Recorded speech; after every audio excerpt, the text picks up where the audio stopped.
Okay, sir. We're gonna start with some of the easy questions. Could you please tell me your first and last name and where and when you were born? Oh, well, James E. Lalley, October 14th, 1928, right here in Sioux City, Iowa. Great, 1928. Did you live in the city or were you more of a farm kid? No, in the city, In the city. my entire life. Okay. Mhm. What was it like? I mean, that was right around Great Depression time. Do you remember that affecting the way you were raised? Oh, indeed, yeah. I can remember how frugal my parents had to be. We had 4 children in the family, and I can recall that spending money was a real accomplishment because we didn't have any. Though my dad had a very good job. He was a newspaper man, which paid well, but even then with 4 kids, we watched every penny, no doubt about that. And where did you go to high school then? I went to a Catholic boys' high school, Trinity Prep, which no longer exists, but it was as you can well imagine, with priests and brothers operating a school, it was mighty tough on discipline. The Army was easier. Did you know, when you were growing up, did you know anybody who had served? Well, I missed the war by 1 year. I graduated in '46, and the war was over in August of '45.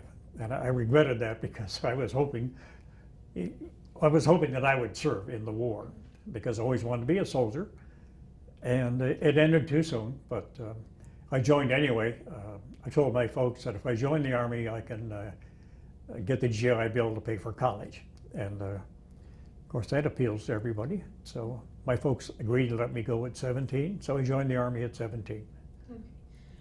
Which unit were you in when you joined? I took basic at Fort McClellan, Alabama, and lived in tar paper huts, and with a bunch of other Iowans, because we were all from the same draft, if you use that expression for a grouping of soldiers. And went from there to the Philippines with the 86th Division, and from there to Korea with the 7th Division as a rifleman. So you were active duty for the first... Yeah, year and a half enlistment. Okay. Oh, it was a year and a half. Mm-hmm. Year and a half enlistment paid for 4 years of college if you managed it correctly. Okay. When you were done with your original year and a half, did you come back to Iowa to go to college? I did. Went to Loras College in Dubuque. My dad was living there at the time, working for the Dubuque Telegraph Herald newspaper. And shortly after that, we moved back to Sioux City. And so I stayed in Dubuque as a student after that. Okay. Do you remember, you said you always wanted to be a soldier. Do you remember having a moment where you said, this is for me? From my earliest memories, my dad was a sergeant in World War I, and he had trained at Camp Dodge. And there was a trunk, a brass-bound trunk in the basement that contained his uniforms and his field gear, his pack, entrenching tool, canteen, cartridge belt, all that good stuff. And I just loved, as a boy, to wear that. The helmet covered my whole head, and the pack reached from my shoulders to my feet. But I loved being a soldier, and to this day, I love soldiering. Wow. So were your parents supportive then when you decided you wanted to join? Yep. Mm-hmm. I think most of all because of the GI Bill. Yeah. It's still a good deal today. Sure. But my dad had been a sergeant, and so he was sympathetic to the Army. So he was Army, so you joined the Army? Yep. Mm-hmm. Mm-hmm. I don't even want to imagine if you had decided to join the Navy. I don't even. Oh, would have been a family feud, I'm quite sure. Mm-hmm. So you were infantry, a rifleman? Yes. Okay. Mm-hmm. Now, you came back, went to college. At what point did you say, hey, let's do this National Guard thing? What's this all about? Well, in college I roomed with the son of the postmaster of Sioux City. And so every summer we were substitute letter carriers. And I really enjoyed the post office. I just loved the concept of the post office. We have to get this mail out of town, and we have to get this mail delivered. I just love that concept. And we got out of college, the postmaster's son and myself and another guy, another roommate, we didn't know what we were going to do, so we went back to carrying mail. And the superintendent of the mails, by the name of Jerry C. Line, was the regimental commander of the 133rd Infantry. And he was a hard-nosed, gravel-eyed clown. And I came in off the route one day, and there was a note on my time card said, "See me, you're late already." So I ran down to see him, and he said, I'm looking at your records here, Lalley. You have a college degree and Korean experience. And I said, "Yes, sir." He said, "You get your butt up to the armory and join the National Guard, and you will get a direct commission." And that's how it started. And so I did. I got a direct commission and been there ever since. Wow.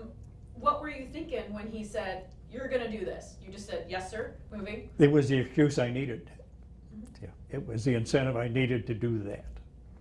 So I told my wife, we were just married a couple of years, what I had in mind, and she was a little reluctant, but then she agreed. She said, "Okay, go ahead." So she was a great Army wife too. That's half the battle. It is, because of all the schools you have to go to stay. And she was very cooperative although. She went to Fort Benning with me. We took the kids. They were preschool. So When you were at OBC, I assume, at Fort Benning? I went to basic course by myself. I went back for the career course, which was like 6 months. And she went and really had a great time. So what year was it when you got into the National Guard then? That would have been 54. Okay. 56, excuse me, 56. So it was after Korea? Yes. Okay. What was your intention when you got into the Guard? Is it, I'm gonna try this, or is it, I'm here for the rest of my life? No, I decided to make it a career out of it. Mm-hmm. Because I admired the superintendent of mails, Jerry Line. He was a 34th Division vet from World War II. I liked the way he carried himself, the way he behaved, and I said, I'd like to be an officer in the Army, so it was. What kind of things made you stay here? I mean, you didn't have to stay in the 133rd your whole career. What did you love about it? Well, I liked the infantry for one thing, and so all my schooling was always at Fort Benning. It was all infantry oriented. After Vietnam, I was offered the position at the Air Guard to be the base security officer, because of Vietnam, they had to defend their own bases. The Air Force did. But I turned them down. I said, no, I'd rather be a lieutenant colonel in the Army than a lieutenant colonel in the Air Force. But it was very nice for them to do that. They are our sister, aren't they? Mm-hmm. The Air Guard. Yep.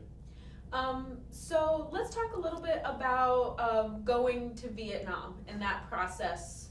How did it all start here at the unit level, as far as you guys started drilling twice a month? What exactly was that about? Well, in 65, we were assigned to the Selective Reserve Force, which was like 100,000 guardsmen or less, that was going to train for mobilization. There wasn't any doubt that when you finish this training, you're going to be called to active duty. And we had 2 weekends a month, I think for almost 6 months straight. We had Easter off, as I recall. But there were other drills wedged in there to prepare for the weekend drills. We had to feed all these people. We had to have all our weapon qualifications done. And so we had to go to Fort Riley, Kansas. We went to McCoy, Wisconsin, Camp Ripley, Minnesota, to fire crew serve weapons, because we couldn't do that at Camp Dodge. And so we had to have support people come in on Thursday or Friday to buy the food, to take to Fort Riley, to feed the troops who went down there. Took the weapons by truck and the troops by bus. And we were National Guarding continually, all week long, 2 weekends a month. And for many people, it was 4 weekends a month. And it was just a hectic period. And equipment came in. We had to be augmented with personnel. We were told to recruit to full strength. So we had to recruit a few hundred people, a little over 200. And so we were given platoons from southern Iowa, from the 168 Infantry. They were from Atlantic and Council Bluffs and Chariton, some other ones. and they made us 100% strength. And if we were mobilized, they were going to go. They weren't particularly happy with that aspect, but they had to come up here and train with us. The Corps of Engineers rented us close to 2,000 acres north of town as a training area, and they did some improvements like damming a creek so we had a water supply to wash vehicles and that sort of thing. And they built some latrines, farm type, outdoor places, and a compound to store our vehicles in. And the equipment just poured in. The rest of the state was assessed for their equipment to bring us to 100%. And then the equipment came in from the regular Army sources. And so we had people drilling during the week because truckloads of spare parts would arrive. Everything from 150-pound drive sprockets for track vehicles to the tiniest little screws to repair binoculars. And of course, all they had on them was the federal stock number and screw this, how many threads and that. We were all trying to figure out what that was. And one of the strangest things we got, one evening we were in the basement of the old armory sorting all this stuff into optical, vehicular, weapon, whatever it happened to be, trying to keep track of all this stuff and sort it. And we came to a package that said bore, bung, 1H, and we thought, what on earth is bore, bung, 1H? So we ripped open the sealed envelope, and here was like a T-squared drill bit. It was 1 inch in diameter, it had a T-square to turn the handle. And later on in the pile, as we extracted from this truckload that had been dumped, we came across bung, 1H, barrel. So now we know with bung bore, we were to insert bung 1 inch in a barrel. Why a mechanized infantry battalion would need that particular set of equipment, maybe if we liberated a winery or captured a winery, we could use that. But other than that, we hauled it with us to Fort Carson, and that was the beginning of our prescribed load system. Those spare parts the Army has determined a mechanized battalion needs. But then came the word that you have to have all of your testing done, platoon, company, and battalion, by the end of 1966, which meant we only had a year to get all that done. And so we had to train and test, and luckily we passed all the tests. Our summer camp of 66 was at Camp Ripley, 3 weeks. And the 168 Infantry from Southern Iowa, they were the enemy. And they were housed at Camp Ripley in the barracks area off to the west. So they were separate from us, and we were the only other unit on post. We had the whole post of ourselves, all close to 50,000 acres, and we fought them as part of our battalion test, which we successfully concluded. So now all of our testing is done. And then summer camp of 67 was at Fort Carson, Colorado, and we did nothing but battalion and brigade exercises. And then shortly after that came the word, you're going to active duty. That came in April. We put some people on active duty immediately to start processing all the people. We had begged everyone to have their dependents come in and be photographed for ID cards and all that. But people kind of laughed that off. We're not going to get called up. And we got called, and then now we have hundreds of dependents, wives and children, and even old folks in some cases, who had to be photographed and ID cards printed, and the administrative load was just beyond belief. So Fort Riley, Kansas sent us a team of professional clerks, and they helped us to do all that good stuff and get ready. And then came the movement order. You send your track. We had some track vehicles. Send your tracks by train. Drive your wheeled vehicles, and the people will go by air, by chartered air. So I went down to the rail yard to check on the loading of our track vehicles, and we had to have blocking and bracing and cables and all that to tie all these things down. And that was all computed by our banker, Captain Jim Downing. He had this massive spreadsheet for tying down all the vehicles, whether you went by air or rail or whatever. Beautifully done. And we got all the right stuff from Camp Dodge. They sent us all the things we needed. And I was talking with one of the railroad guys, and he said, we're going to need the keys to your vehicles, the padlock that locks the hatch on top. And I said, well, we've got the keys, and we'll see you at Fort Carson, and we'll unlock the vehicles when you get there. And he said, these vehicles aren't going to Fort Carson. And I said, they're what? And he said, we're going to Fort Carson. He said, no, my train orders are to send these to Fort Hood, Texas. So we ran to the armory and checked at higher headquarters. They said, that's true. Your vehicles are going to Texas, and you are going to Fort Carson. So we drove and flew to Fort Carson. And when we got there, I was on the advanced detachment. This was the beginning of the United States Army treating us like dirt. On the day the truck convoy was to arrive, I went down to the gate, and there was a bird colonel there, and protocol demands that the lower rank report to the higher. So I went over and reported to him, and he said, oh, you're with this guard outfit that's coming on post. I said, yes, sir. And he said, how many vehicles you got? And I said, right at 60, sir. And he said, how many have you left on the side of the road, or are you towing? And I said, well, I don't know that for sure, but I would say none. And he said, he sneered, yeah, right. And then he walked over and talked to some of his buddies, and they all looked at me, and they all laughed, a good hearty laugh. So they were talking about us.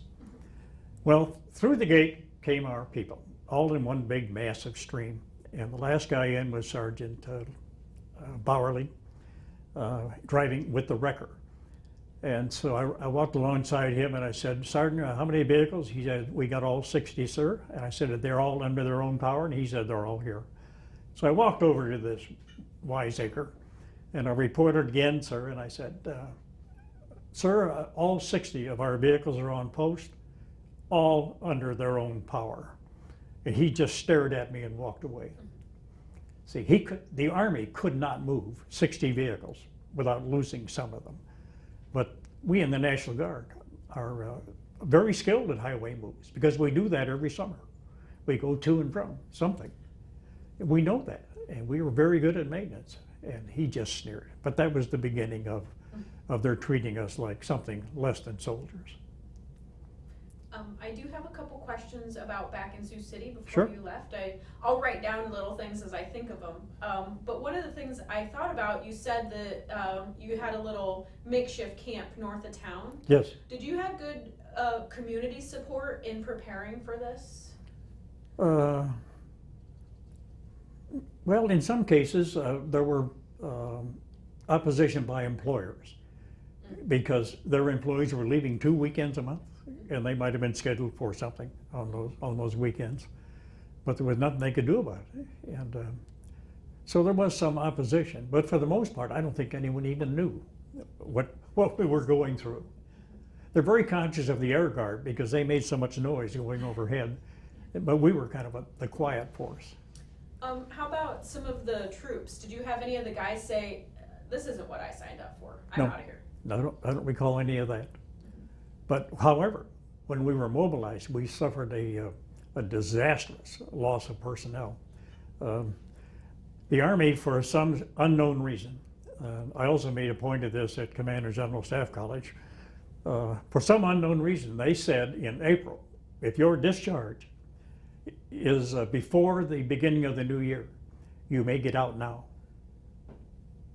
We were just absolutely stunned.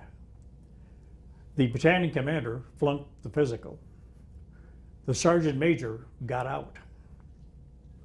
The first sergeant at headquarters got out. The operations sergeant flunked the physical. The S2 sergeant got out. The battalion supply sergeant got out. We lost 31 NCOs. Out of how many total? I don't know the actual count of all of them, but we lost 31 key NCOs, platoon leaders, platoon sergeants, squad leaders, mess stewards, and suddenly guys who were team leaders became platoon sergeants. That's a big jump from managing 4 people to 40. But every single officer reported. And we were told to recruit above strength on officers. That's kind of ominous, because it is the lieutenants who suffered the greatest casualty rate. And so they said, you may recruit above strength on officers, which we did. We lost 3 of those on active duty to helicopter training, but it didn't affect us because we had a low reach of officers anyway. Do you know how many men of the 2nd Mech overall, how many deployed? 873, I believe. Mm-hmm. So it was a pretty big chunk of the community. Oh yes. Well, they came from Sheldon and Cherokee, Ida Grove, Mapleton, Lamar's. But it took close to 100 out of each one of those communities. And in the smaller towns, that really hurts. Yeah. Especially on the farm. A lot of family farms lost the eldest son. Mm-hmm. Yeah, and that's the difference between losing 1 or 2 due to active duty, but when a National Guard unit deploys, they take everybody. Mm-hmm. Okay, so let's go back to Fort Carson and the kind of training that you guys did there. Okay. What was the purpose of Fort Carson? Fort Carson was to be the mobilization station prior to deployment. The Army, Department of the Army, had issued to us a ICTP, a 9-week intensified combat training program. And we would institute that at the end of the 9 weeks, we would deploy to wherever they sent us. And we could not institute it because we didn't have our tracked vehicles. The Army sent those to Fort Hood. They also took away our 3/4 ton trucks. We lost 14 of those. They told us, to stand by to turn in your 5-ton trucks. We had 14 of those. They never did claim those. But nonetheless, we couldn't train as a mech battalion. We didn't have any tracks. And there were acres and acres of tracked vehicles at Fort Carson. It was a mechanized post. But it took a long time for them to issue some of those to us. The first tracks we were issued went to Company A, and they had been retrograded from Germany as junk. They had exceeded their track life, and for some reason they were sent to Fort Carson, and Fort Carson in turn gave them to us, and we issued them to Company A. And they were in the most deplorable condition you can possibly imagine. The tracks were worn so thin that they would break trying to get them in the motor pool. So we ordered new tracks, the pads, the links, and the pins. And Fort Carson said, no, those vehicles have exceeded their life. Therefore, you can't put new tracks on these old vehicles. Catch-22. Mm-hmm. So we ordered parts, and our soldiers, night after night, would sit in the motor pool and put tracks together to put on these beat-up, broken-down vehicles. Warrant Officer Barley, who I was hoping could be here, but ill health prevents that, he was the property officer. And he was so enraged. He raised hell from top to bottom about, why you can't give us this junk. This stuff is not worth anything. We poured water out of the machine guns. We pulled the floorboards up on the tracked vehicles, of which we needed 100 and some.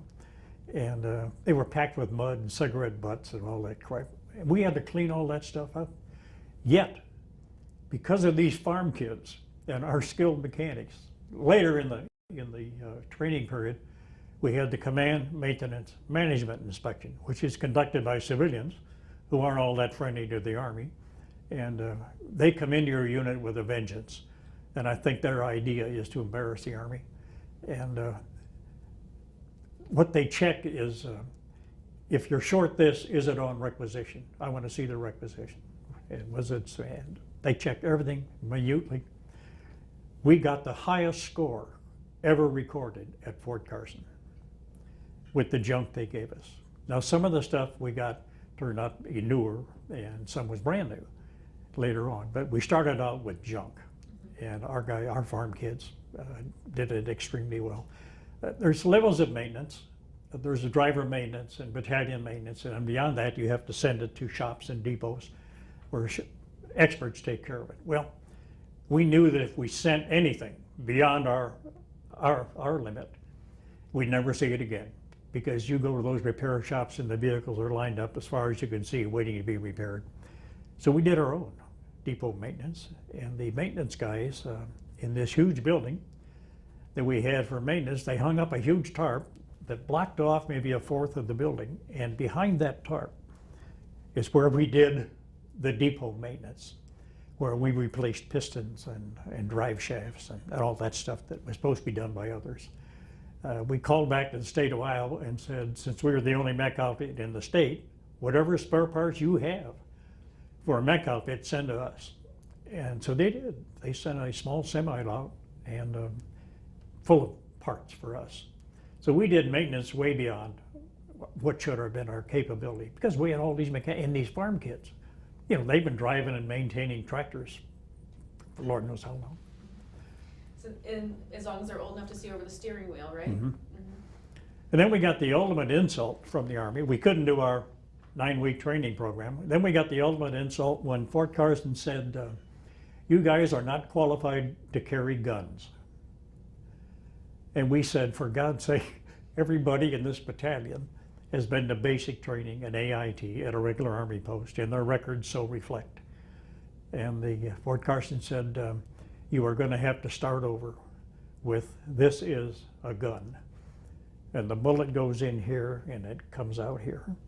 And what they were doing was they were accusing us of falsifying the records of 873 people, because they didn't recognize what their basic and AIT company commanders had certified on the individual records. They were in a sense calling us liars. And we said, then they said, then they're going to have squad, platoon, company testing. We said, we've been through that. Yeah, all. And they wouldn't believe it. They would not accept it. And yet again, farm kids who have probably been shooting some sort of weapon Sure. their entire life. You bet. But we had to go through that again. We went through platoon and company and battalion training. Very interesting incident. Company B, commanded by Bud Amundsen, there a lot of Dutch people in that unit. They had name tags going clear around, Van Veldhausen and Van this and Van that. A lot of good Dutch kids in that outfit, and he was the first company to go through the company test. It was umpired by a lieutenant colonel from regular Army, and on the first night, B Company was doing a night withdrawal, and we learned later that at Fort Carson you normally drive at night with the headlights on because of the ruggedness of the terrain. And Bud withdrew his company off the hill with blackout drive or no light whatsoever. And when they left to occupy a new position some miles away, I was with the lieutenant colonel umpire, and I said, what do you think of the unit so far, sir? He said, well, we're not quite done yet. And he called his umpires, and he said, walk the platoon positions, use your flashlights, and let me know how many people they left behind and how much equipment. And so we just sat there, and I'm praying. And time passed, and pretty soon each of the umpires reported in, said, nothing, nothing, nothing, nothing. So then he said, Major Lalley, about your question. He said, I commanded a platoon in World War II, a company in Korea, and a battalion in Vietnam. And this is the finest rifle company I ever saw. What a compliment. Yeah. And the other two companies followed in turn. Could you explain real quick for people that might not understand, why would they leave people behind? I assume it's because it's dark. It would be because it's dark and the squad leaders didn't account for their people. You know, someone might have said, everybody in the track, and they all get in and leave somebody out. Because they fall asleep or... Sure, but the squad leaders and the team leaders were perfect. Each and every one of them accounted for every person and their equipment. Why do you think that is? I mean... I think he did that because they were accustomed to doing that. Mm-hmm. Mm-hmm. But or because you know, this is just from personal experience being in the National Guard, you know your team so well, you know sure. when somebody's missing. You bet. Sure, those squad leaders and when they got in the tracks, you know, they would just look around, everybody's there, yeah, let's go. Mm-hmm. Sure. Yeah, you've just done it so many times, you realize if sure. there's one mm-hmm. missing. So continue on with some more from Fort Carson. What else did you guys do there? Well, when we got through the battalion testing, which went well, we were certified deployable, and then we became the umpires of other units. And of all things, I umpired which would be very unusual for a major to umpire a battalion, which is commanded by a lieutenant colonel. But nonetheless, that's what happened. And I was declared the umpire for a regular Army unit going through their testing. And well, this brings up kind of an interesting unit too. Anyway, I was with them, and they made some horrendous blunders, mostly with map reading.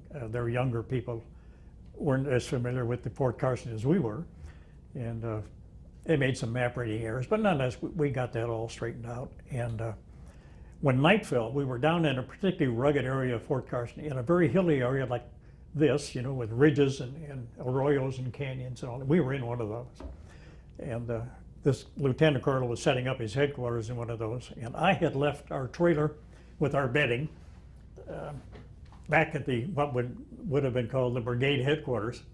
And one of my driver for that particular exercise was a young man by the name of Jim Erickson, and he was a sergeant, and I guess he had volunteered to drive me for that.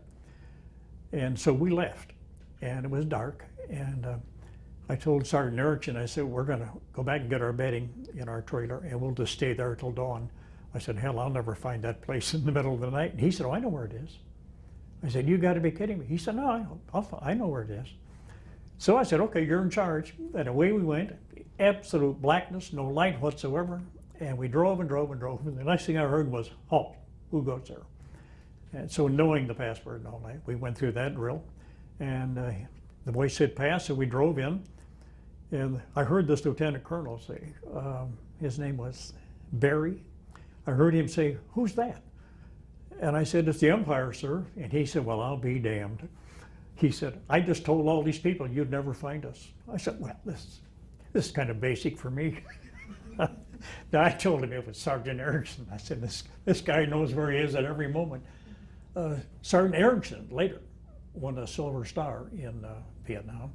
He was in, I think, the 1st Battalion of the 5th Cavalry of the 1st Cav Division. Dug in one night in a fighting position with 4 people, and the MVA came at them. And the first they knew of it was when a rocket-propelled anti-tank grenade hit their position, wounded the 3 of them. Well, it actually wounded all 4, but didn't wound him as bad as the rest of them. So there are 3 of them down in the hole, and he's by himself. And out of the night came the NVA. So he told the other 3 guys, you hand me loaded rifles. And he fought them by himself. The next morning, there were 51 enemy dead in front of his position, to include a North Vietnamese battalion commander. And he was evacuated because of his wounds. And when they got him back to the medical facility, the 2 medics that ran out to get him were from this battalion. One medic was from South Sioux, Nebraska. The other was from Rock Valley, Iowa. One was named Archer, and I'm having a tough time. Maybe Graves was the other medic. And they unload this guy, and they know him from the Guard. It's Sergeant Erickson. And they said most of his uniform had been blown off by the explosion of that anti-tank round.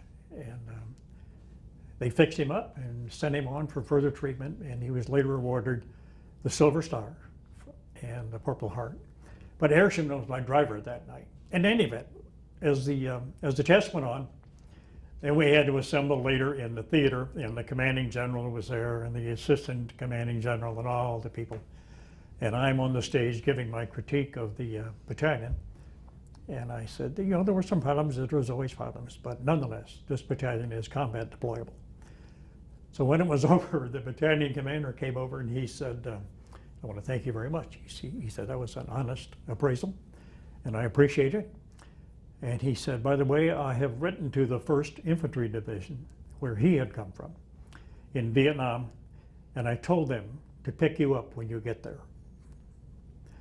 When I got to Vietnam, at the 90th Replacement Depot, they gave us an orientation. Check the bulletin board continually for your name. But it was getting dark, and most guys just ignored that and went to bed.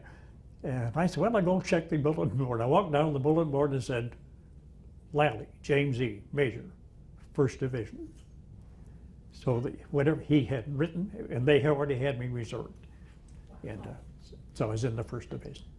Let's talk a little bit about the circumstances surrounding you guys being split up. How did that, I assume when you went to Fort Carson, you anticipated deploying as Oh gosh, a yes, group. sure. So tell me that story, how that happened. Well, since these guys knew that they were deploying as a unit, their lives depended on each other. And so the training I thought was very good because they wanted everybody is going to work as a team, guys, or we're not going to get home. Then the Army made the political decision that we better not have 4 or 5 guys from Ida Grove or Sheldon killed in one day.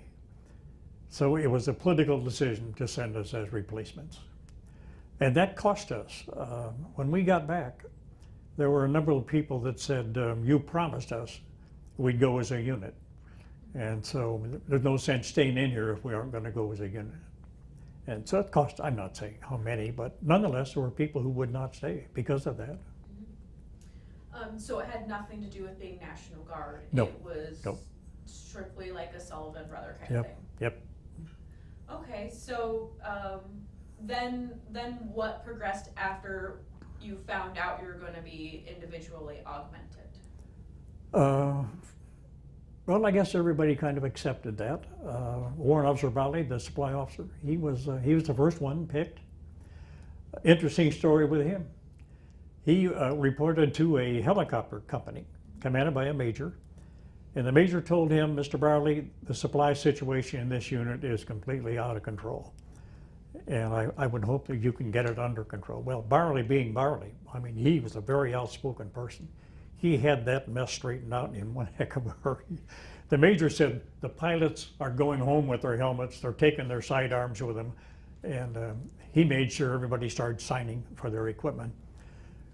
Well, the company commander was so impressed that he said, are there any more like you?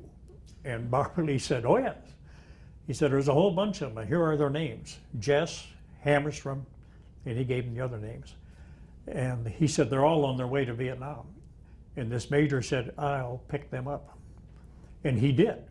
So Barley is in Vietnam with the same people he worked with here in Sioux City and at Fort Carson. The old gang was back together again. And Trometer, I forgot, Gary Trometer was part of it. That was probably pretty nice for them. Yep, oh sure. When they get to Vietnam, they are assigned to a helicopter unit, and they go there, and there's Don Barley, their old boss. Yep. Who requested them. Yep, and they all served together. And how did the helicopter unit benefit from that situation? Well, supply-wise, it had to be just terrific because those guys were real pros in the supply business. So they saved the major, you know, a statement of charges that would knock a horse over with the cost of helmets and sidearms and all that stuff. Yeah, they were very pleased. When I got to Vietnam, I went to the 1st Division, being field grade. I was interviewed by the G1 of the division, and he was looking at my Form 66 officer qualification. And he said, good heavens, you have done everything there is to do in the infantry. And I said, yeah, I've had every staff position except medical officer and signal officer, because that's a different branch. He said, that's absolutely fabulous. And then he was stunned into disbelief, and he said, oh my God, you're a National Guard officer. And I said, yes. And he said, well, you know, we can't give these career positions to National Guard officers. We have to save those for our regulars. He said, I think I can find something for you in the division rear. You know, he didn't mention it, but the first thing I thought of was postal officer or assistant ammunition officer or parade ground officer or something like that. And I said, sir, I would insist on an assignment at least at brigade and battalion level. And he said, well, gee whiz. And he's hemming and hawing. So I said, well, you have one of our guys as a company commander. He had all the those positions on his wall. And he said, "Who's that?" I said, "Captain Bob McManus. He commanded headquarters company here. He's commanding a company in 1st to the 16th Infantry." And he said, "McManus is a National Guard officer?" And I said, "Yes, sir. He's from my battalion." And he said, "He's one of our best company commanders." And he said, "I'm sending you to the 1st Brigade." So McManus's reputation saved me from having some flunky job. And so I went to the 1st Brigade at the 1st Division and served with some absolutely marvelous, competent people. Let's talk a little bit about when you originally arrived in Vietnam. Actually getting off the airplane, what was your first impression? I had read so much about it, about the heat and humidity, and that was true.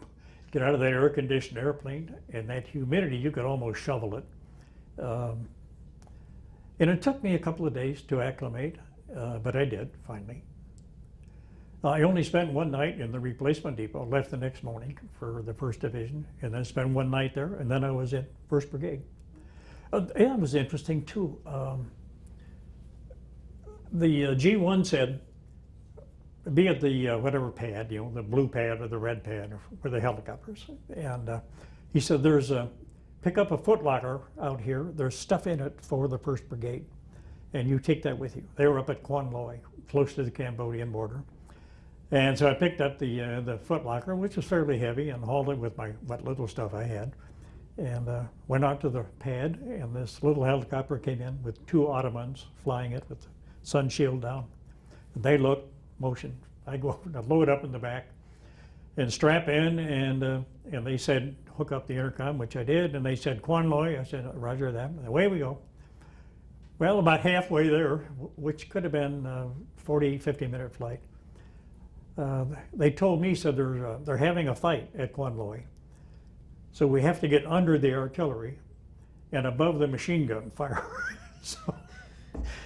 so we're in between, and we're zooming along, and then they got down on the ground. We were flying along a road, and we pulled up over a buffalo cart and down again. And I'm looking out the windscreen, and we're coming to a turn in the road, a sharp right turn. I thought, how, heaven's name, are we going to handle this?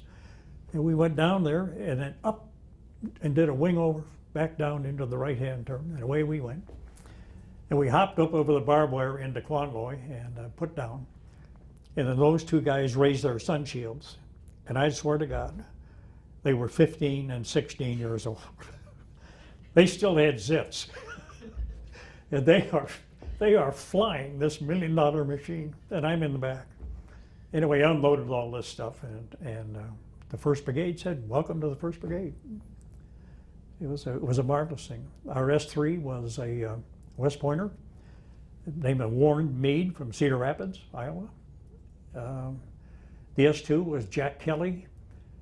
He had been in Vietnam as a company commander with the 173rd Airborne, and they were all on their second tours, and of course I'm on my first. But I was welcomed by them and enjoyed every moment I was with them. Did you have any problems once you got to your permanent location with National Guard? No. They finally just let it go? Yes, that's right. He's just another officer. Good for you. Well, they had a lot of inquiries about the Guard. What is it like in the Guard? And they may have been thinking of getting out of the Army and getting in the Guard. Yeah, we got along just beautifully. What was your job there in the Big Red One? I was the Brigade S4 logistics officer. Okay. Mm-hmm. And what would your duties entail with that job? Making sure that all of our battalions and attached companies were well supplied, especially with fuel, munitions, food, that sort of thing. Did you get the opportunity to check in on any of your Iowa guys? They usually checked in on me. Roger Schultz, of course. We replaced at Dao Tiang. We were at a number of places. Ended up at Dao Tiang, home of the Michelin rubber plantation.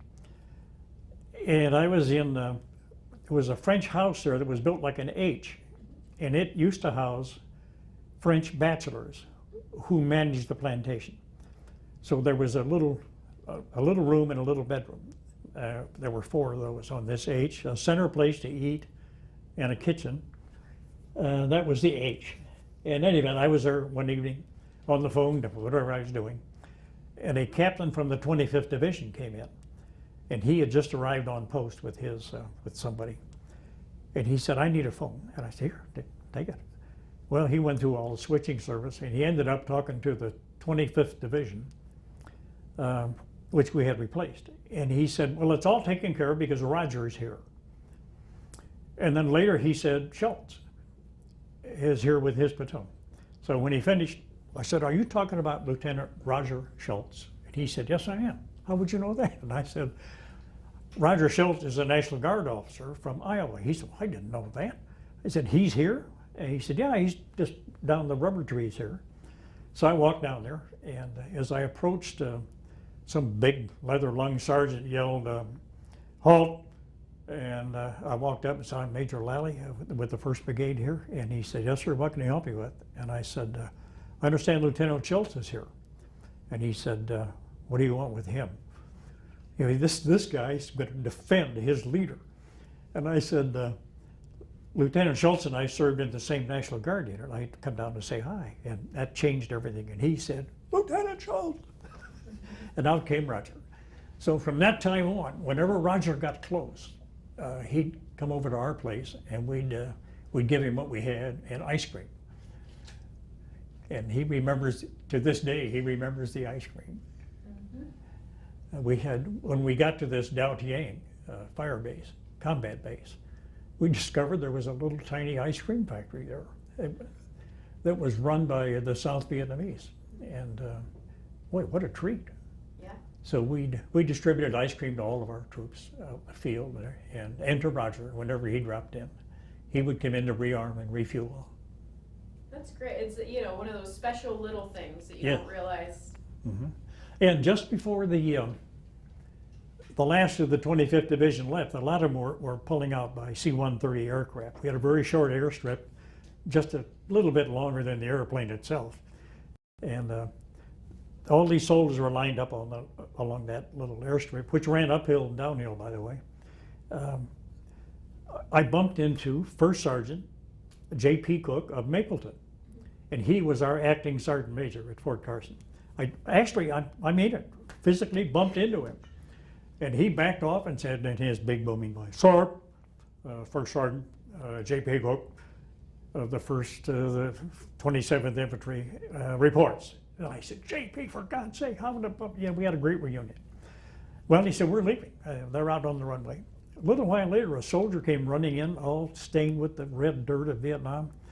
And he said, "I'm looking for a Major Lalley." I said, "That's me." And he said, "Sir, Sergeant Cook wants you on the runway right away." And I said, "Well, let's go." And I ran out there, and J.P. Cook had lined up about 10 guys from the Iowa National Guard. And he had culled them from all these people out there. Must have been 1,000 of them out there. And he had them all lined up. And then he said something like, "Iowa National Guard, H. Hut." Then he said, "Ready for inspection, sir."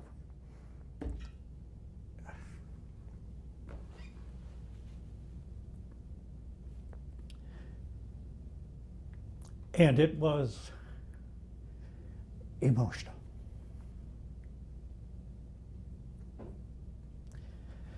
And so I trooped the line, and as I went along, you know, I wanted to hug him.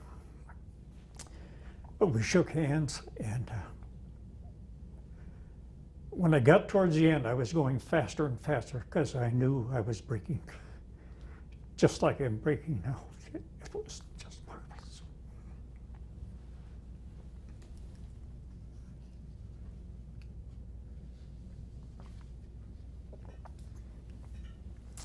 And away they went on their C-130. What, no ice cream? That was too, we couldn't feed 1,000 of them, so I wish I'd have thought of that. I would have. Mm-hmm. But it's a great moment. I treasure it. Yeah. And I also saw one of the greatest examples of moral courage I ever saw in my life. There was in 1st Battalion, 2nd Infantry, called Sein Dracula. a National Guard captain who had volunteered for active duty. I don't know anything more about it than that. And he was operating out in the rubber trees, and he had a contact with the enemy. So he reported back contact to his battalion commander, who was Lieutenant Colonel Tom Holt. Colonel Holt was about 6'5" or 4", big tall man, quite slender, and he always carried a sea ration meal in a boot sock tied to his belt. I remember that. And he called his battalion commander. I got a contact somewhere. Battalion commander calls brigade, says the same thing. Battalion commander jumps in his little helicopter, takes off to see if he can be of any help to the good captain. Wilson was his name. Well, our brigade commander says, well, it was kind of a dull day. He said, well, let's go. Come on, Lalley. We all jump in a helicopter. Away we go. So now we got Wilson on the ground organizing his troops. He's on the radio, and his field artillery coordinator's on the radio. And we're up here, the battalion commander is here, and they're on the ground.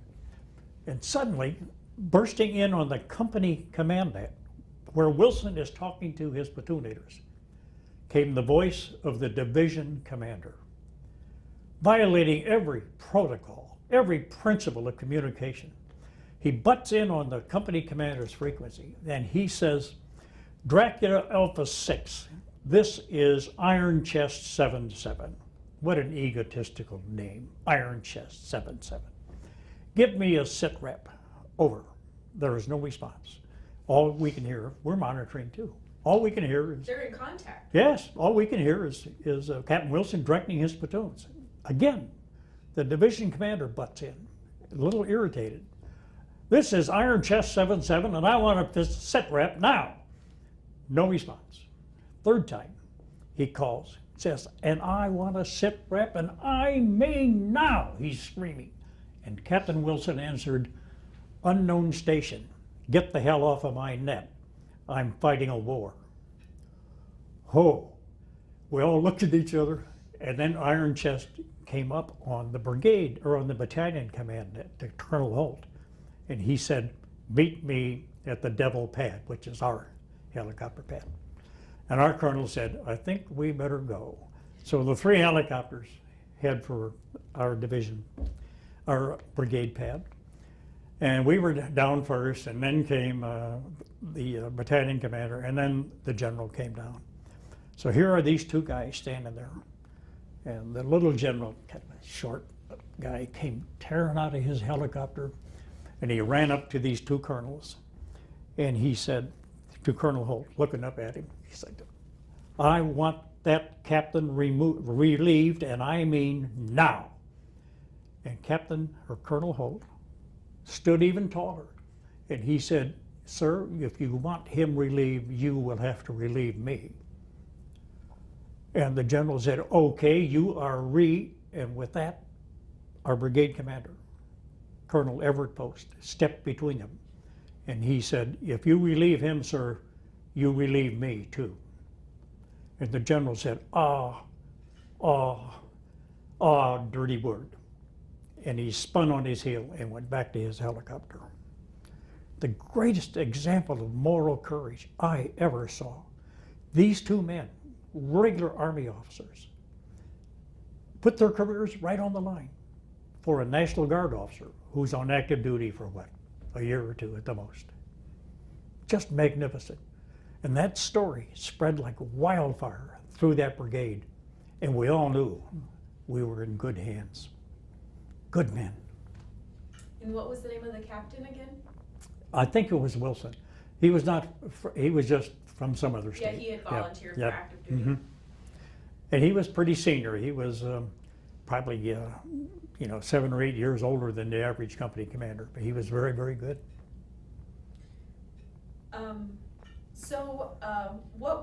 You had mentioned that you were at the Michelin Plant. So you had an actual bed to sleep in, and you were, fairly comfortable. Oh, yes, Mm-hmm. yeah. What did you? Well, except on one operation, we were told to clear the road to Song Bay, which is a provincial capital, and it's hard by the Cambodian border. No civilian traffic had been on that road in years and years and years, just military, heavily protected. And so it was roan plowed. We got a company of engineers with huge bulldozers, and they took down the jungle for a couple of yards on each side of the road to take away ambush positions. So we were given a cavalry troop, this additional engineer company, a chemical warfare detachment for tear gas to put in abandoned tunnels and fighting positions, which denied them for months and months and months. We used powdered tear gas. At one time we had 2 armored cavalry troops, but we were in the field then. And our headquarters would usually be a bomb crater or something like that.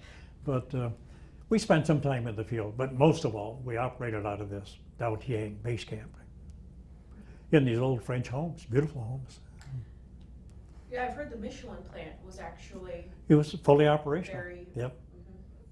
And you weren't supposed to ruin any of the trees, or you would get fined. Yeah, that's correct. Yeah, we heard that. I'm not sure that's true, but we all heard that. Like $25 a tree or something. Yep. But the plantation was operational, and one day the gate guard called, and which wasn't much of a gate, it's just barbed wire dragged across the road. I happened to be the ranking man on post. The gate guard called and said there's a sedan here, a civilian sedan with a man, a woman, and a young girl. And the letter says he is the manager of the Michelin operation in Vietnam. And according to the letter, he's allowed to come and look at the plantation whenever he chooses. And I said, well, let him in. I had high school and college French, so I don't know how I'm going to get along. But nonetheless, they showed up. They knew where they were going. They came right to the headquarters and came in. Now, we had a huge sandbag structure for the command post, but we also had administrative headquarters in one of these French houses. And so they came in, and I greeted them with bonsoir, monsieur, madame. And I remembered the movies. And to this young girl, she was probably in her teens or early 20s, and quite attractive, I might add. And so to her, I gave a half bow, and Mademoiselle Enchantée. And the whole family grinned from ear to ear. And then they gave me some burst in French, which I think meant, do you speak French? And I said, un peu, just a little.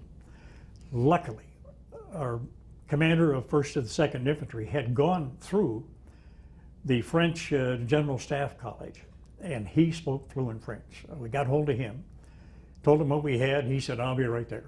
And so he came, and he was very fluent in French. And then the colonel came when he heard what we had, and the colonel said, through Colonel Hobbs, get in my helicopter, we'll tour the plantation. And away they went, to the delight of all the soldiers, especially with this young girl. She was gorgeous. And away they went in the helicopter. So a little bit of college and high school French helped me there. An emergency, I did pretty well. I got by. When you left for Vietnam, were you married already? Oh, yes. Okay. How was your wife able to support you while you were gone? My wife was a college graduate medical technician, and so she kept her position. And of course, the allotment, from my major's pay was certainly adequate to support her. Well, how about more emotionally support? Oh, she did very well. Yep, she was just great. She had learned to become an Army wife, and she adjusted very, very well. Would she send you letters, care packages? Oh gosh, yes. I didn't really need anything. One thing she did was she told the neighborhood kids on Halloween that we're going to send candy to the Vietnamese kids. And so they ended up with big coffee cans full of candy, which she mailed to me to distribute to the kids. And my assistant and I, Captain Wayne Brink of Oklahoma, he and I went to the nearest village and distributed candy, which was really fun. The kids just went wild. What was that like? Because I know a lot of guys would get nervous in that kind of situation, but yet they're just kids. What was that like, being able to do something nice? Oh, I loved that. I thought it was so great. The kids just went berserk, and when the first ones came up, when we motioned to them and then showed them, And then they yelled, to all the other kids. Whew, God, they came from all directions. But we had enough. We had enough to give some to everybody. Additionally, we had a rearm point at Dao Tiang for rockets and fuel for helicopters and vehicles. And it was discovered that the pallets for the aerial rockets were made of marine plywood, impervious to moisture. And it occurred to someone in the engineer battalion that we ought to restore the school. And so with their talents, they built school desks out of this beautiful marine plywood. And so we reopened the school. And the maintenance section, they reconditioned the school bus. And so we were able to open the school in the village of Dao Tiang. That's pretty good. Mm-hmm. Okay, I think, do you have any other stories you'd like to tell about your actual time in Vietnam? Or can we start moving forward? Let's see. There were so many great incidents in Vietnam. Oh, I know. Did you ever just hear word of what your other guys were doing? I'm sure you were still, you got to see the gentlemen that came and visited, the soldiers that came and visited, Mm-hmm. but how about just, oh, I heard so-and-so did this, I heard so-and-so, did you get? We got some of that, yes, Okay, but not a great deal. okay, just through the grapevine type stuff. Mm-hmm. But there are some great stories of our guys in Vietnam. Terry Eric, one of two brothers in the unit, both lieutenants. The older Eric applied for flight school, but he had kind of bad vision. So he sent his brother to take the eye exam because they had the same name tapes. So Terry passed the eye exam for his brother, but his brother had passed all the other exams. So off he went to flight school, and you can't wear glasses in flight school. So I'm assuming he had a prescription windshield because I don't know how the hell he got through flight school, but I think he stayed in the Army as a career helicopter pilot. But Terry Eric was kind of a rebel. He later had a kind of a rocky career in the Guard. He stayed in for a while. In any event, with the unit he was assigned to, his company commander told him one day, I want you to take your platoon out, set up an ambush, and gave him time to do it, like 3:30. And Terry said, I won't do that. And the company commander said, you what? He said, no. He said, I will not go out in the afternoon and set up an ambush. I'm the one that will be ambushed. And the captain said, you will go. And Terry said, no, sir, I won't. He said, I'll go out tonight and set up an ambush, but I'm not going out in the daytime and set up an ambush. Well, he won the argument, but he went out that night and set up an ambush. And what he did was he intercepted a major attack on the fire base that he had just vacated. He just happened to be in the right, he picked the spot, and he picked the right spot. And they engaged a force that was a hell of a lot larger than they were. But he had broken up the attack that was forming. And the fight went on until the next day when the Air Force came to the rescue. And Terry was written up in Stars and Stripes, the newspaper. And Terry said the bombs were so close, I had called them in so close, that when they exploded, they would lift me off the ground and then slam me back down. But he said that air support saved the day because they were right on top of us, and they put the bombs right where they were needed and saved us. Richie Smith, a lieutenant, it's a great story. It's in the history, by the way.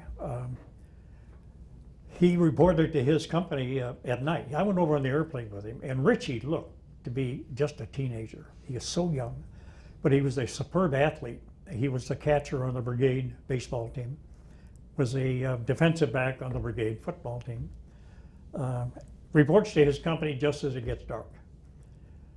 And he's unloaded with the mail and the mortar ammunition and the resupply. And a voice in the darkness says, are you the new lieutenant? And he said, yes, I am. And this voice said, I am the platoon sergeant. It turned out to be a young kid who was #1 in basic, #1 in AIT, and they sent him to NCO school. So he's an instant E6. And he said, I'm the platoon sergeant, sir, but I don't run the platoon. And Richie says, who does? He said, we got a big guy that everybody is afraid of, and he runs the platoon. And Richie said, where is he now? He said, he's out here on the foxhole line. So they went out there, and Richie said I could make him out against the light.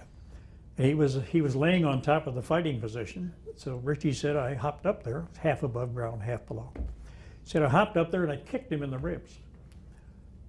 And the guy said, who did that? And Richie answered, your new platoon leader. And this guy got up and up and up. And this big guy said, I run this platoon. And Richie said, I doubled my fist and I swung up as hard as I could, and I hit him right square in the face. Knocked him off the sandbags. He said, I jumped off and landed on him. My knees straddled him, and I got him by the throat. And I said, I run this platoon. And this big guy said, yes, sir. Later in Richie's tour, he's the executive officer, just a month or so ago. He's taken out the resupply, and a rocket came out of the jungle, hit the helicopter. They are losing control. The pilots are fighting it to get it to a clearing where they can get it down on the ground. They're almost on the ground when it turned over and smashed upside down. It threw Richie out in a case of hand grenades. The North Vietnamese come running out of the jungle to finish the job, and Richie looks, hand grenades, rips open the case, starts making the long throw to second. And every time the NVA would come out of the jungle, a grenade had landed at their feet. So he's throwing grenades in all directions to keep the NVA away from the helicopter. Meanwhile, a rescue platoon is on the way. Richie's just about out of hand grenades when the rescue platoon comes in, and it's commanded by Dave Brownlee, who is a second mech guy.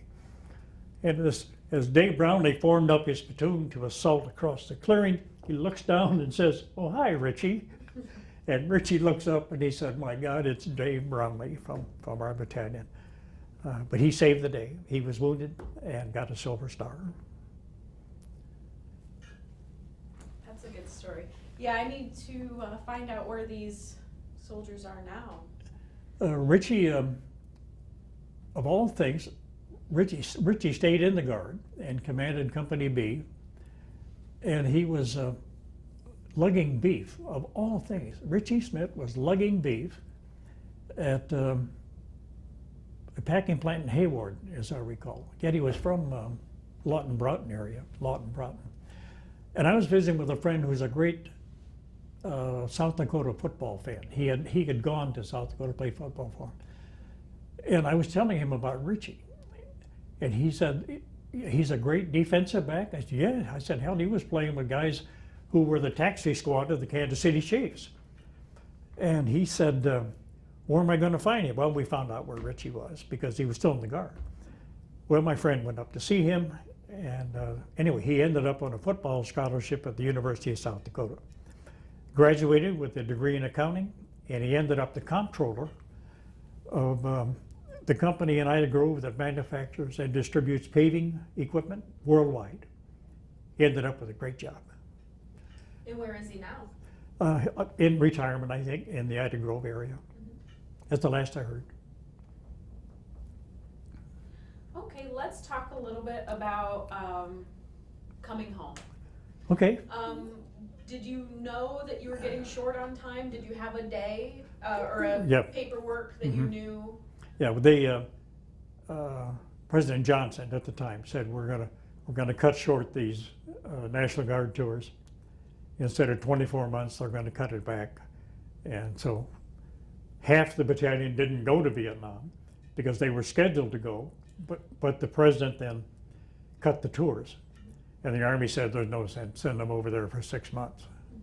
So they didn't get to go. They didn't get to go. they didn't go. Were they at Fort Carson then the whole time, or? Yeah, they stayed right there. Okay. And so about half of them did not go to Vietnam because of this early out. Well, then they made it even early. There was an early out. If you were a farmer, you could go home in the spring to help with whatever, or the fall. And And then so those of us who were in Vietnam might have had a couple of months to go on a year tour. Well, then we went home early too, because they set the discharge as December of '69. Okay, so you got, tell me the story about actually leaving the Michelin plant and getting back home. Yep, well, went down to Tonsanut, and of all things, the guys I went overseas with, Richie Smith and those guys, they were all there, because we're all going home at the same time. Ooh, bless me. So we had a great flight back to Travis Air Force Base and then to Oakland Army Base. And while there, I was in one of the hallways, had extremely wide hallways, and I heard a guy calling cadence, and he was bringing a group of soldiers down, process out, and it was one of our sergeants. Have you been told about Sergeant Derby? Okay. Oh, give me 1 second. Oh. Ooh. Derby. Dan Derby. Okay, tell me about Sergeant Derby. Sergeant Derby came from a pretty rough background, and when he was at Heelan High School, there was a Sertoma Club convention or something in the old Martin Hotel in Sioux City, and as a high school kid, he ran gambling games, and he ran a gambling game in this particular hotel. That's the background he came from, booze and gambling. He turned up at mobilization as one of the early mobilized people. And I saw this kind of overweight guy, E6. And I said, who is that? They said, well, that's Staff Sergeant Derby. I said, I never heard of him. I've never seen him before. Where did he come from? He said, well, he's from Sioux City. To this day, I do not know how Dan Derby ever got to be an E6. But he was a con man like you can't believe. Maybe I shouldn't interview him. What's that? Maybe I should not interview him. No, well, unfortunately, he died quite young. And in any event, Dan Derby was he was as streetwise a man as I have ever met at a very young age. He looked much, much older than he really was. But we got along well. He did everything very well. He worked in personnel. And I've asked other soldiers, how did he ever get to be an E6? And nobody's ever seen him before. We don't know. But nonetheless, he was. Anyway, he wrote me a letter when he went to Vietnam. And he said, I was waiting for an interview, and I was interviewed by a captain who got a major, who got a colonel. And the colonel said, we understand that you've had a lot of experience in the bar and entertainment industry. And Dan Derby said, yes, I have. And they said, well, what we're looking for is someone to manage the clubs and schedule the entertainment in the I-Corps area. And Dan Derby said, I'm your man. So the closing line in his letter was, Major Jim, the fox is in the hen house. And he, when I saw him later on, well, Sergeant Ramirez saw him a number of times, so did some of the other guys. When I saw him at Oakland Army Base, he came down the hall marching this group for processing, and I said, Sergeant Derby, he says, Major Dan. I said, Dan, are these guys carrying your money? Or he said, in any event, when he got home, he built a great big home on E6 pay. Subsidized. Yes, he was a real character, and unfortunately, he died very, very young. I went to his wake, and came time for the eulogy. There was no reaction from the crowd. A good crowd, but no reaction, until finally some woman stood up, and she was pretty tough looking, and she was in tears, and she said, Dan Derby was the greatest bartender I ever knew. And I thought, oh, there's got to be more testimonial than that. So I got up and I told stories about Dan Derby. And I brought down the house when I got to the final line of the letter. The fox is in the hen house. That loosened everybody up in a hurry. But he was, you remember the television series, about the sergeant who conned the Army continually, Sergeant Bilko. Okay, he was our Bilko. And again, I don't know where he came from or how he got to be an A6. I think he... Under the radar, that's what they call it. That's right. Mm-hmm. More Vietnam stories. Well, you know about shells. Mm-hmm. Jackie Spar, who you're going to see, is it? He was wounded on Hamburger Hill. The operations sergeant of the battalion on Hamburger Hill was Norm Gunnick, and he was from 2nd Mech.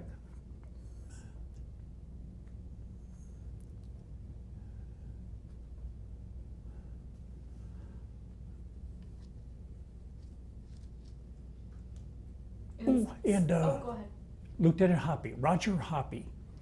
Roger Hoppy, I think, came from a.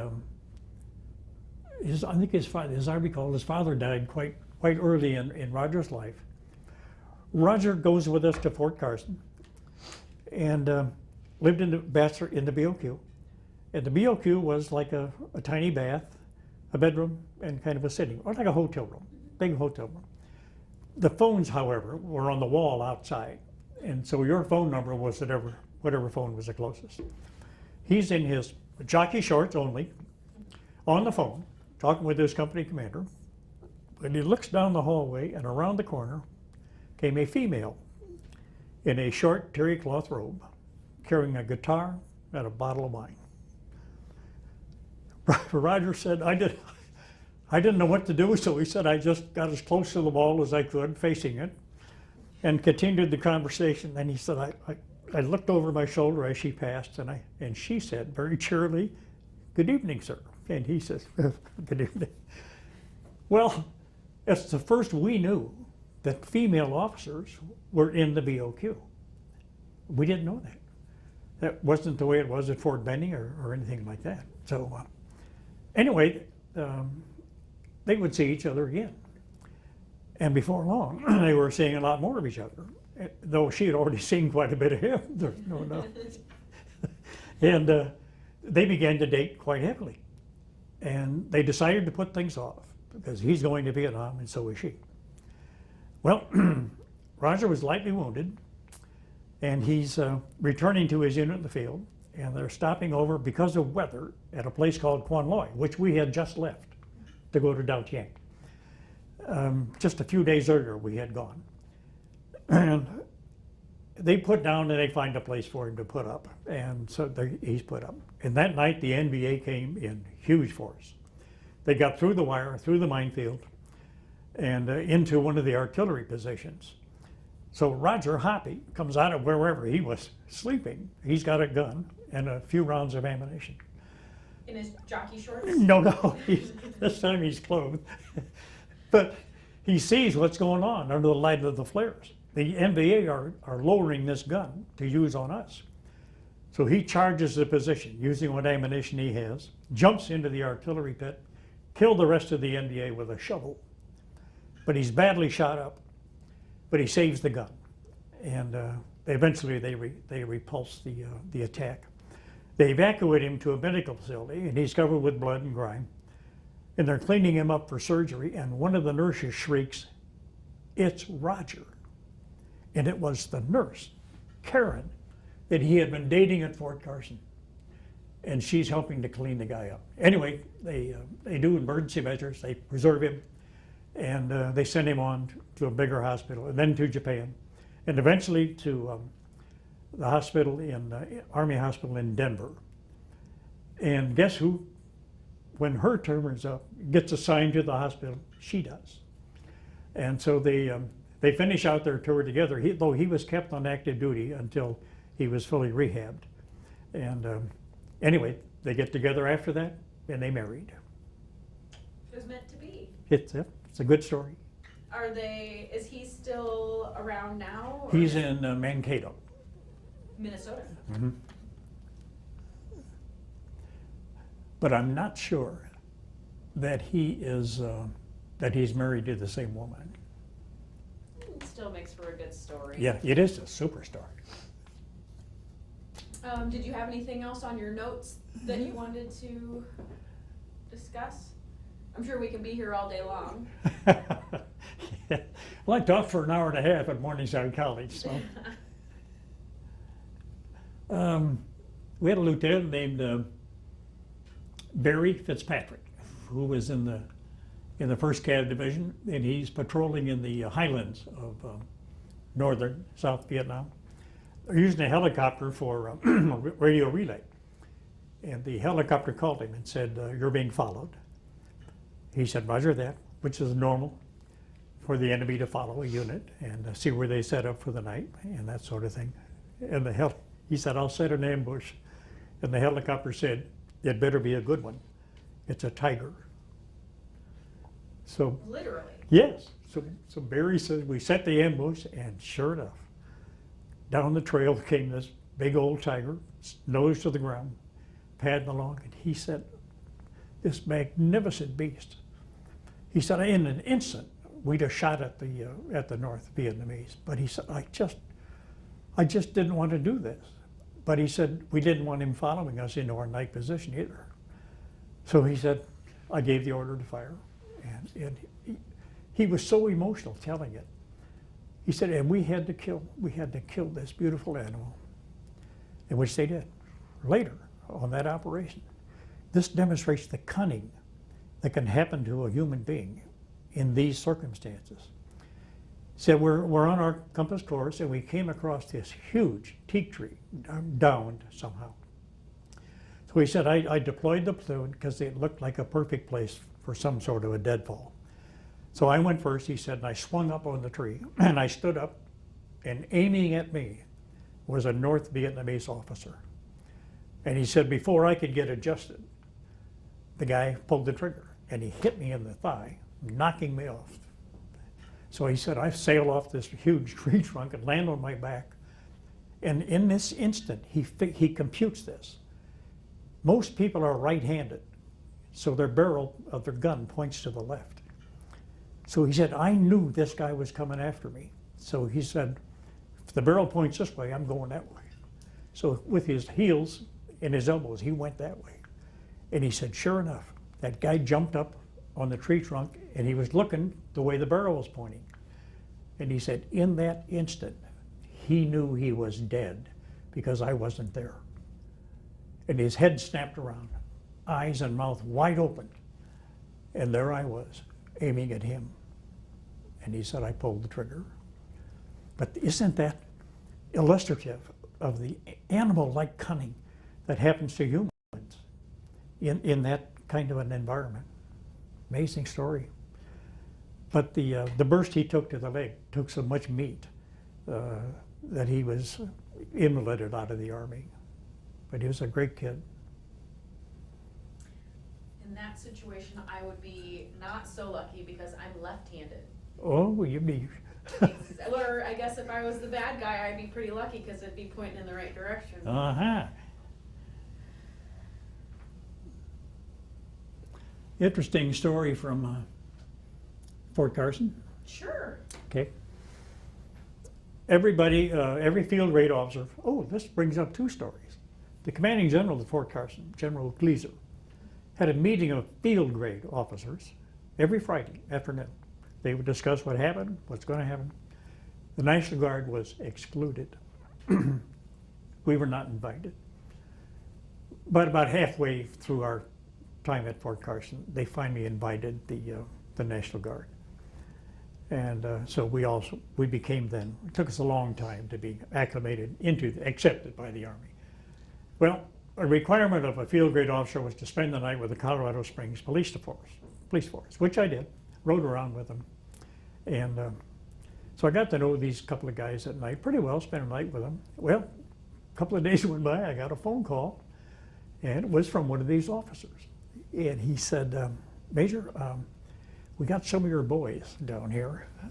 And he said, they all mentioned you. And so he said, if you come down, we'll release them to you.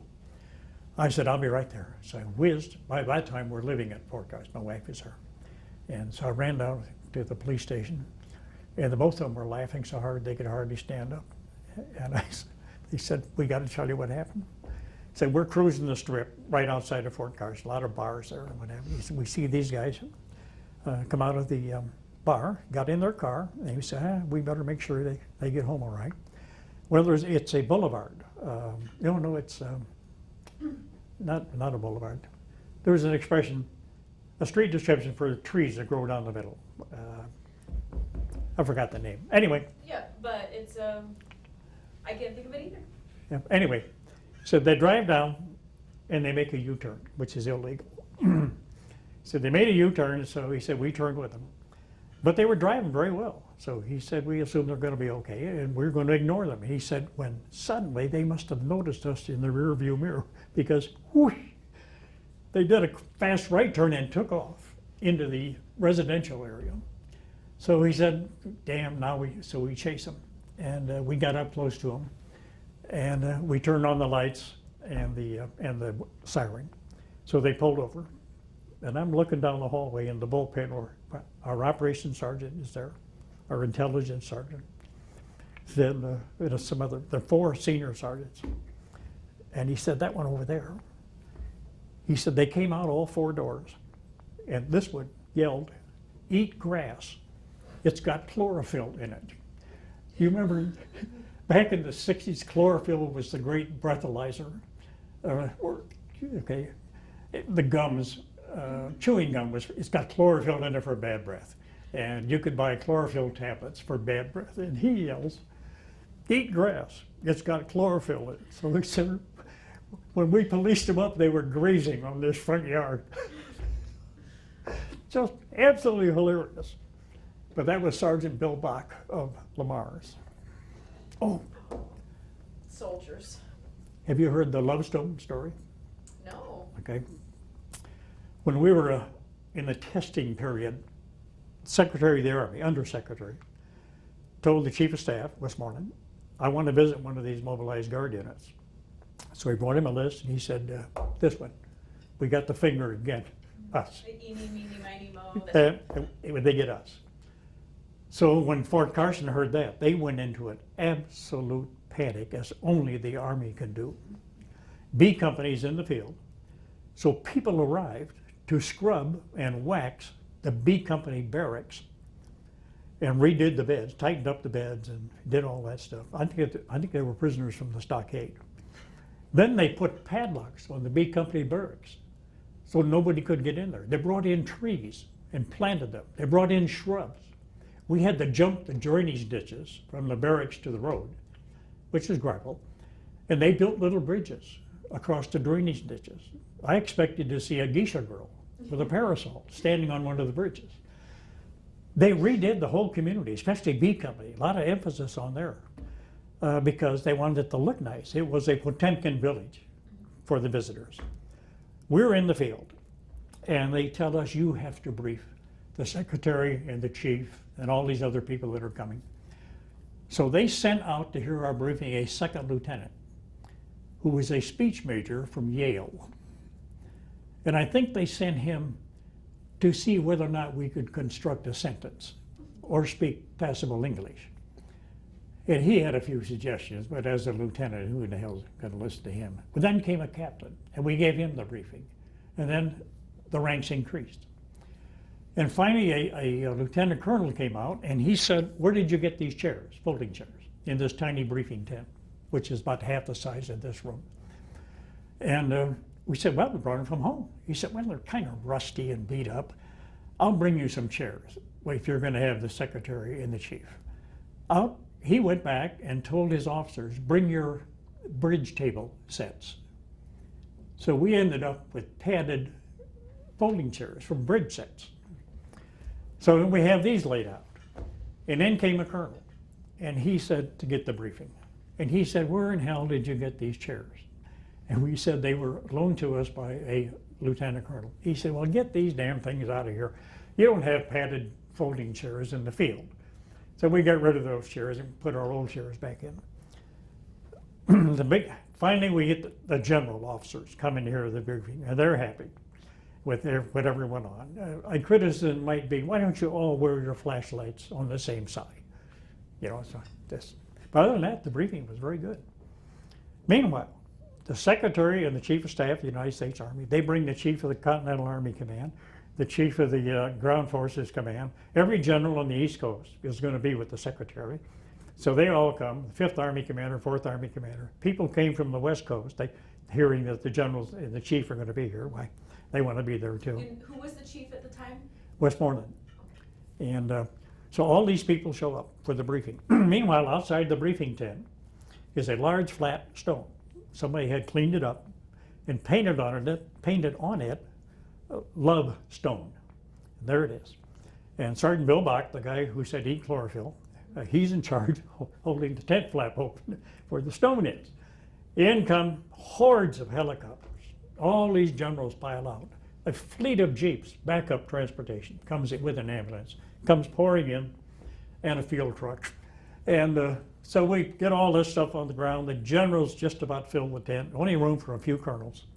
And the last guy in is 3-star General Michaelis of Korean War fame, and he's about to step in the tent. He looks down and sees the Love Stone. It's as quiet as a grave in the tent. And I have to use a bad word, the F word. And he looks at that, and he looks at Sergeant Bach, and he bellows in a big, loud voice, "Sergeant, what's a love stone?" And Sergeant Bach bellows back, "Sir, a bleeping rock." And I about fainted. And I'm this far from the Secretary of the Army. I just about dropped.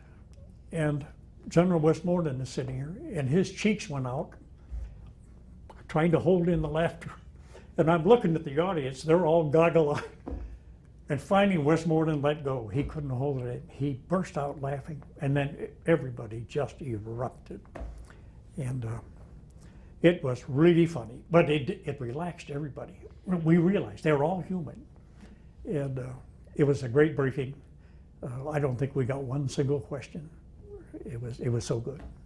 So why did it say Love Rock on it? And how did they come up with that name? I have I saw it for days, but they were waiting for someone to say, what is it? What does that mean? And Sergeant Bach said, well, it's an effing rock.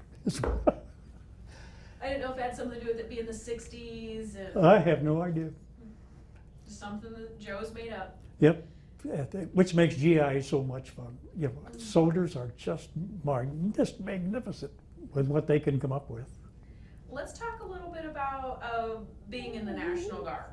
Oh, I loved it, just every minute of it. And I computed not too long ago, schooling. I went to school every 3 years.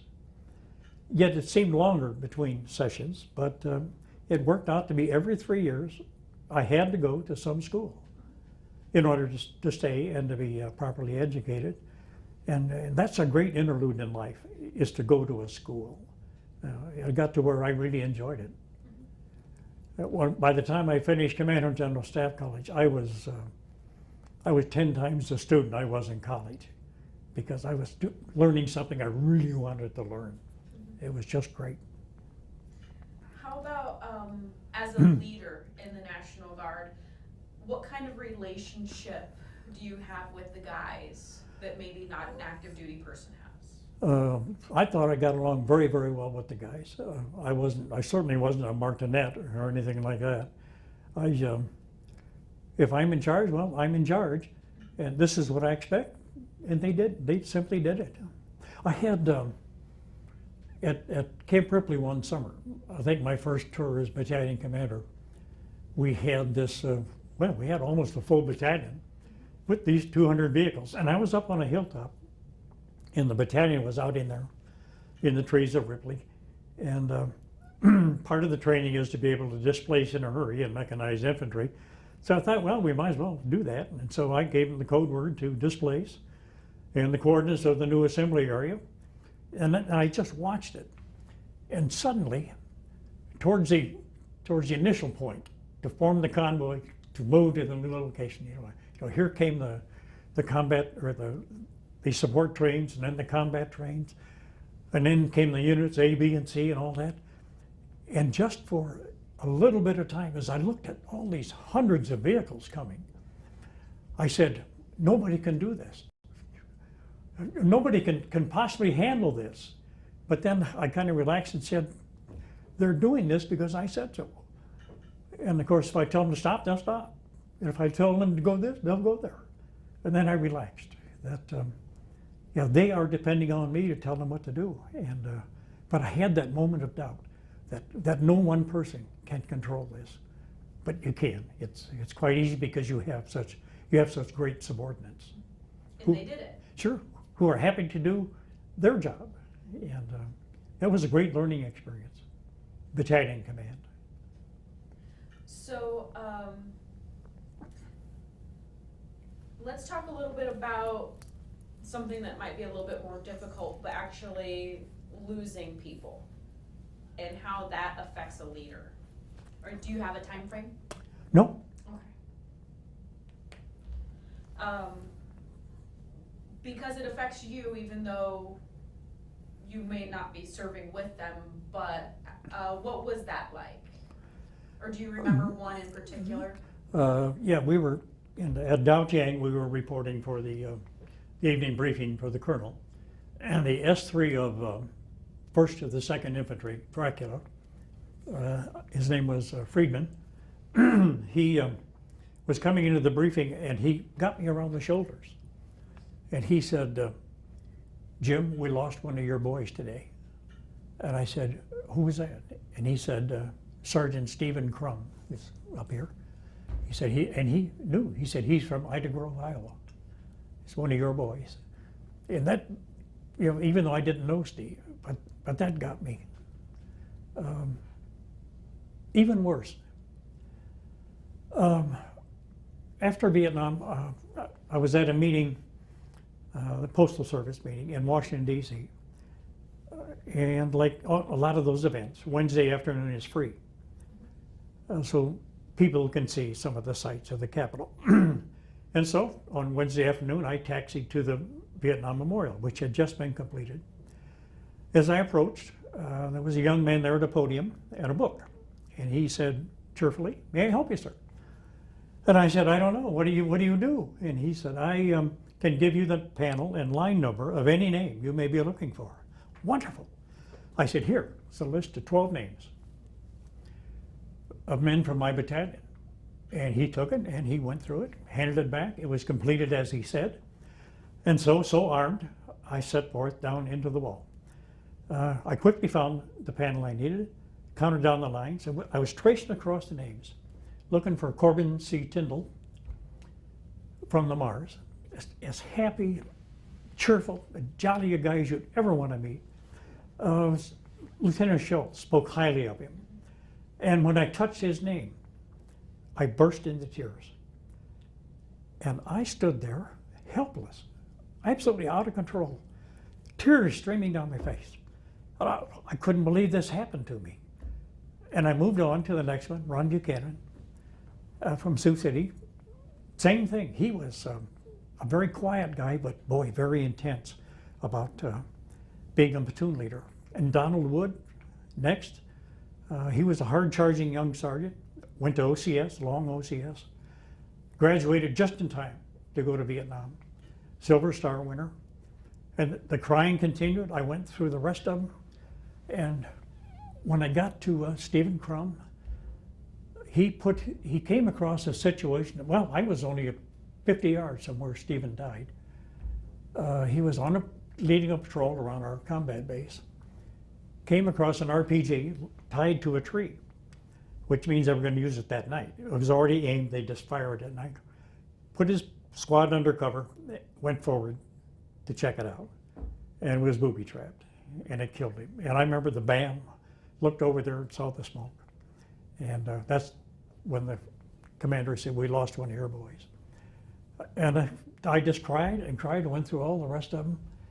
And you know about Leffler and Lensick. And when I finished, I walked up the gentle glassy knoll opposite the wall, and I sat down and I just cried and cried until I couldn't anymore. And then I said, what in hell happened to me? What is it about this place?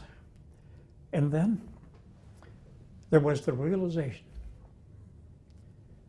It was like the soldiers are behind that wall. And when you touch their name, they reach out and they touch your finger to say thank you. Thank you for remembering. It's just awful. So I like to come out now and then and look at their pictures and look at their memorial. It reminds me of those fine, fine young men. And the cab too has, they've lost a few too, and they're fondly remembered, I'm sure.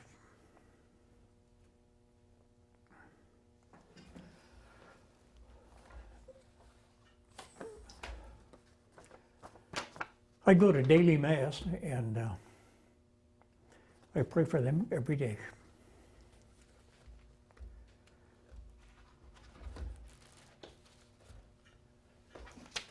Well, I think we're about to wrap up. Okay. I have a couple more questions that are a little bit more Okay. medium questions. Sure. So after returning home, what was it like? Well, it was absolutely great. The flight from Colorado Springs via Denver to Sioux City was a scheduled flight with Ozark Airlines, and it was just filled with guys coming home. So we all had a great time on the plane. And the family, of course, was at the airport, and had a great reunion, and I went home. And about 1 or 2 nights later, our IBP beef plant was on strike, and the strikers were not very courteous. And they threw a stick of dynamite on a porch down the block from me where a mid-level manager lived. And when that dynamite went off, I went out of that bed like you can't believe, and I was trying to get under the bed. Well, a lot of civilian beds you can't get under. And there I was clawing away, and that kind of frightened my wife. But that was the only incident I've ever had. But it was so close to just being out of Vietnam, just a matter of hours. I think if anybody had dynamite go off close to their house, they'd probably try to get under their bed. Yeah. But other than that, going back to work was just fine. Everybody welcomed me home. I think I took a week to adjust to everything and go back to work. How about the community support? I know you're not supposed to, you at the time were told not to talk about Vietnam or that kind of thing, but being from small town Iowa, was it different where you were more comfortable and people supported your service? Oh, sure, you bet. Yeah, the Chamber of Commerce put on a big dinner for us, and the whole battalion was invited, and it wasn't forced, but they were all invited, and a few hundred of them came, and that was a good occasion. It was a good get-together. What surprised me, though, they wore their uniforms. And what surprised me was the number of Purple Hearts. I didn't realize that so many people had been wounded. And it was good to see them in uniform. And we had a great reunion. And so the city was behind us there. We got great publicity, too. And how is that different from active duty soldiers coming home? I think this was nicer because coming home from active duty, the people you left, you never saw again. But the people I came home with, we saw each other many, many, many times, like the guys who were here yesterday. I have an interesting story back in the post office. I had a fairly responsible position, and the delivery supervisors came in to see me one day, and they said, we're having a problem with Jimmy. Jimmy was a Vietnam vet. And Jimmy would get kind of out of control. He was a good worker, but he would getting into Vietnam stuff, and he'd yell at the other carriers, "You guys were never there." And I said, "Well, I'll go. I'll talk to Jimmy." So I went out and visited with him, and he said, "Oh, good to see you, Jim. You're a Vietnam veteran too." I said, "Jimmy, what's the problem today?" He said, "Oh, these guys, they don't know anything about Vietnam." And he said, "I just get sick of them." And he said, "I like Vietnam." I said, "You did?" I said, "Well, Jimmy, you were a medic on your first tour. Think of the lives you saved, the limbs you probably saved. You've got to be proud of that.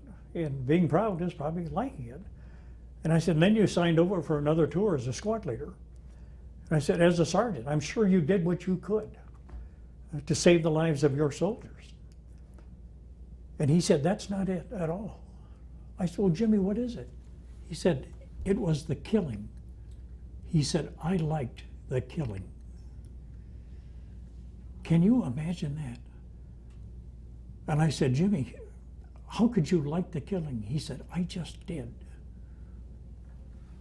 Boy, I talked to his wife, and she said, sometimes during a real hard thunderstorm, he'll run out of the house and get in the shrubbery because it reminds him of Vietnam. And so I would talk to him afterwards and say, Jimmy, you've got to let go of Vietnam. You know, if you are going to live as a civilian and a good letter carrier, you have got to start letting go of Vietnam. But that's what impressed him the most. Is that's frightening. That's scary.